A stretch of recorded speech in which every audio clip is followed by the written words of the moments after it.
Ahead of the 2018 season, the Colts hired Frank Reich to be their head coach. But since then, this will be the 5th season in a row that they have a new starting quarterback. So let's dive into it. This is the Colts Quarterback Dilemma.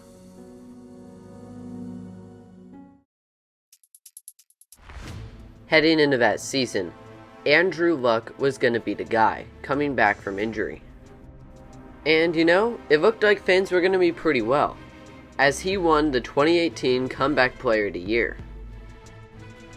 He threw 39 touchdown passes.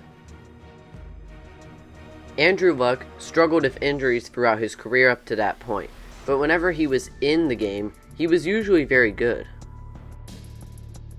And ultimately, he led the Colts to the 2018 playoffs. They won against Houston in the wild card round, but in the divisional round against Kansas City, it all came falling apart. Still though, that season showed how special Andrew Luck still was. Unfortunately though, you know the rest. Envision this or plan this, but I am going to retire. This is not an easy decision. Honestly, it's the hardest decision of my life. Andrew Luck's retirement shocked everyone. It was the only thing that would be talked about for quite a long time in sports. And, well, it may have been the right decision.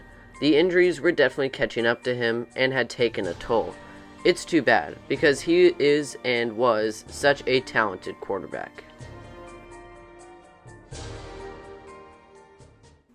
Luck's retirement took place in the 2019 preseason, so Jacoby Brissett was going to have to be the starter for the year. Being an NFL quarterback is a hard job, especially when you have almost no notice that you're going to be the starter at all.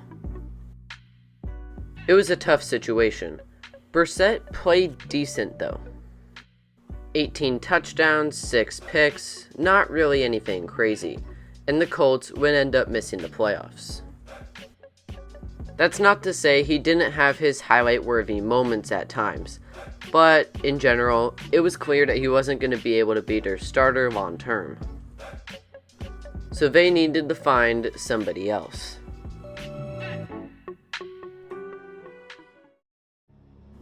Enter veteran quarterback Philip Rivers, who, up to that point, had been on the Los Angeles Chargers for his entire career. Now, they knew that Philip Rivers was not the long-term answer at QB given his age, but it was one of those bridge quarterback situations, and he was a pretty good option at the time.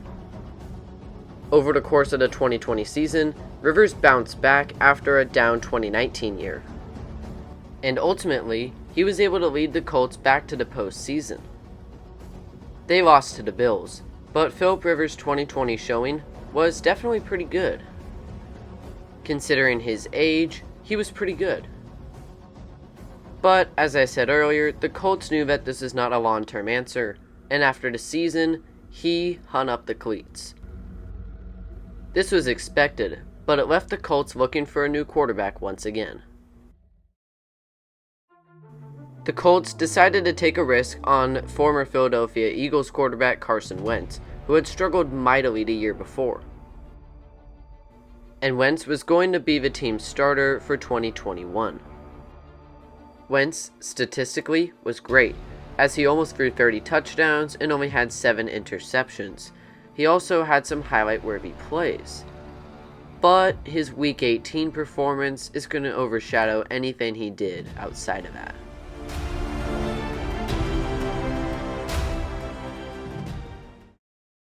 From the 38. Under pressure and going down. And the ball back inside the 25-yard. The Colts were embarrassed in Week 18 by the Jacksonville Jaguars, and they missed the playoffs. He chose the worst possible time imaginable to have his worst game in the season. In the offseason, he was traded to the Washington Commanders. So, after cycling through multiple quarterbacks over the course of Frank Reich's tenure, have they finally found a guy that can take them to the next level? Maybe. Their quarterback for 2022 is Matt Ryan. It'll be interesting to see where Matt Ryan can lead the team in 2022, as the Colts have a good roster, but just haven't gotten that quarterback that can get them over that playoff hump. Now with Matt Ryan's age, obviously he's not the long-term answer, but he's probably a good short-term option. And at least the Colts know that they're getting a quarterback that can make throws like this. 10 for 15 in the game. Throwing it deep for Ridley. He's got it. Breaks the tackle. And it's going